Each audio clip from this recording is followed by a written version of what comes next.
പുരുഷനോട് പറഞ്ഞു, പറഞ്ഞത് ഒരു മുസ്ലിം ഭർത്താവ്, ഒരു മുമ്പിനായ ഭർത്താവ് ഒരിക്കലും മുമ്പിനായ തന്റെ ഭാര്യയെ വെറുക്കാൻ പാടില്ല. കാരണം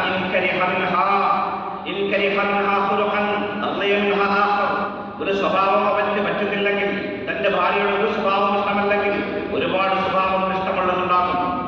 അവരുടെ കുടുംബ പശ്ചാത്തലത്തിൽ നിന്ന് അവൾ വന്നതുകൊണ്ട് തന്നെ ഒരു പക്ഷേ അവരുടെ ജീവിത രീതിയോ സ്വഭാവമോ ഒരുപക്ഷെ പിടിച്ചോളണമെന്നില്ല. എന്നാൽ അവളിൽ നിന്ന് നിനക്ക് ലഭിക്കുന്ന ഒരുപാട് നല്ല സ്വഭാവങ്ങളും ശീലങ്ങളും രീതികളും ഉണ്ടാകും. അത് മനസ്സിലാക്കിക്കൊണ്ട് അവളെ ന്യൂനതകൾ മറക്കാനും ക്ഷമിക്കാനുമല്ലേ മഹാനായ മുഹമ്മദ് മുസ്തഫ സ്വല്ലല്ലാഹു അലൈഹി വസല്ലം ഉമ്മത്തിനെ വസീയത്ത് ചെയ്തത്. എങ്ങനെയൊക്കെയാണെങ്കിലും സമ്പൂർണ്ണരായ ആളുകൾ ഉണ്ടാവില്ല. തർക്കങ്ങളുണ്ടാകും, സ്വാരസ്യങ്ങളുണ്ടാകും, അഭിപ്രായ വ്യത്യാസങ്ങളുണ്ടാകും. മഹാനായ മുഹമ്മദ് റസൂലുള്ളാഹി സ്വല്ലല്ലാഹു അലൈഹി വസല്ലം ഹദീസ് കൂടി കാണാൻ കഴിയും.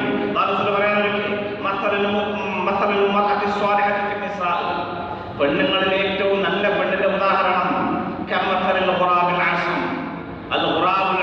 പോലെയാണ്. സഹാബത്ത് ചോദിച്ചു, എന്താണ് അൽ ആസം? നബി ഒരു ചിറക് വെളുത്ത കാക്കയാകുന്നു എന്ന് മുഹമ്മദ് മുസ്തഫ സ്വല്ലല്ലാഹു അലൈഹി വസല്ലം പറയാം. ഒരു ചിറക് മാത്രം വെളുത്ത കാക്കയെ അപൂർവമായിട്ട് കാണപ്പെട്ടേക്കാം. അപൂർവമായിരിക്കും എന്ന പോലെ തന്നെ സ്ത്രീകളിൽ എല്ലാം തികഞ്ഞവർ അപൂർവമായിരിക്കും. സ്വഭാവദോഷങ്ങൾ ഉണ്ടാകും, പ്രശ്നങ്ങൾ ഉണ്ടാകും. ആ സമയത്ത് മാന്യനായ ഭർത്താവ് തൊലാഖിലേക്ക് പോവാതെ, നിയമ നടപടികൾ സ്വീകരിക്കാതെ, അക്രമത്തിന്റെ വഴി സ്വീകരിക്കാതെ, ക്ഷമിക്കാനും സ്നേഹിക്കാനും അവളുമായി പൊരുത്തപ്പെട്ട് ജീവിക്കാനുമുള്ള വഴികൾ തേടുകയാണ് വേണ്ടത് എന്നാണ് അല്ലാഹുവിന്റെ ദീൻ ആദ്യമായിട്ട് ദമ്പതികൾ ആവശ്യപ്പെടുന്നത്. ചെറിയ തർക്കങ്ങൾ ഉണ്ടാകുമ്പോഴേക്ക് ഭാര്യയെ പൊഴിച്ചൊല്ലുന്ന രീതി ഇസ്ലാമിന്റെയാണ്. ഇസ്ലാമിൽ പെട്ടതേ അങ്ങനെ ആരെങ്കിലും ചെയ്യുന്നുണ്ടെങ്കിൽ ഇസ്ലാം കുറ്റക്കാരെയല്ല. ഇസ്ലാം ഒരുപാട് വഴികൾ നേടുന്നു. എല്ലാ വഴികളും അടയുമ്പോൾ മാത്രമാണ് നാം ഇഷ്ടമില്ലാത്ത കാര്യങ്ങൾ നാം പഠിപ്പിച്ചത്.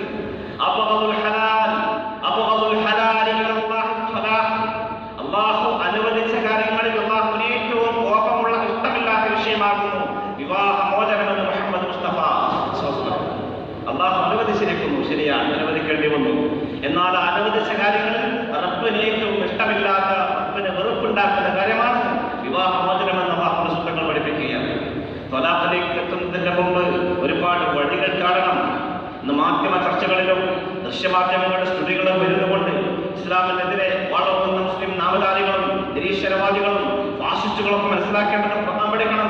മനോഹരമായിട്ട് ഈ ഭൂമി ലോകത്ത് ആകാശത്തിന്റെ താഴെ ഇത്ര മനോഹരമായ രീതിയിൽ വ്യവസ്ഥാപിതമായ സ്ത്രീകളുടെ അവകാശം സംരക്ഷിച്ച, വിവാഹമോചനത്തിന് ഇത്രമാത്രം നല്ല നടപടിക്രമങ്ങൾ സ്വീകരിച്ച ഒരു മതം, പ്രത്യയശാസ്ത്രം ഇസ്ലാമല്ലാത്ത ലോകത്തില്ല.